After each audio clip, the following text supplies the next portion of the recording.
আলাইকুম। যুগান্তর একটি রিপোর্ট প্রকাশ করছে। 31 ডিসেম্বর বিপ্লবী সরকার গঠনের পরিকল্পনা আছে কিনা প্রশ্নে যা বললেন উপদেষ্টা নাহিদ।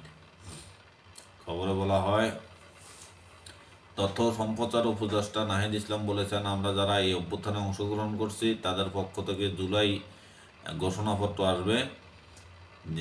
কোনো ঐতিহাসিক প্রেক্ষাপট দাঁড়িয়ে এমন অভ্যুত্থান সংগঠিত হলো কেন, সরকারের পতন ডাক দেওয়া হলো, জুলাই অভ্যুত্থানের ফলে ছাত্র জনতার সত্যিকার আকাঙ্ক্ষা কী ছিল সেটি ব্যক্ত করার জন্য একটি ঘোষণাপত্র জাতির সামনে তুলে ধরা হবে।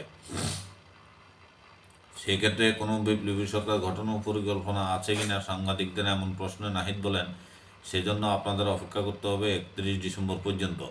রোববার দুপুরে সচিবালয়ে কর্মরত সাংবাদিক ও সংগঠন নেতাদের সঙ্গে বৈঠকের পর এক ব্রিফিংয়ে তিনি একথা বলেন। উপদেষ্টা নাহিদ বলেন, সচিবালয়ে প্রবেশে সাংবাদিকসহ সবার স্থায়ী ও অস্থায়ী পাস বাতিল করা হয়েছে, আবার নতুন করে পাস দেওয়া হবে। আগামীকাল সোমবার থেকে নতুন কার্ড নিয়ে নির্দিষ্ট সংখ্যক সাংবাদিকরা সচিবালয়ে প্রবেশ করতে পারবে।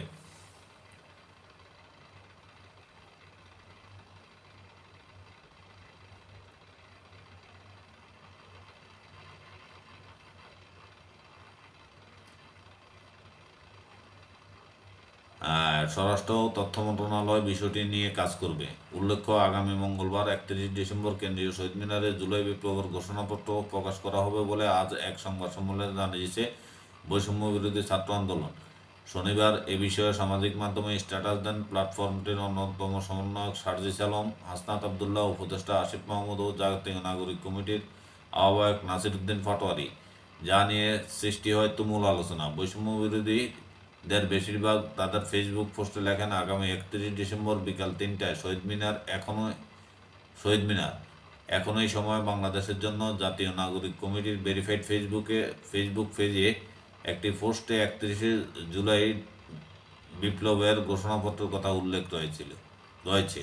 এই ছিল নাহিদ ইসলামের বক্তব্য। ভালো থাকবেন, সুস্থ থাকবেন, নিরাপদে থাকবেন। আসসালামু আলাইকুম।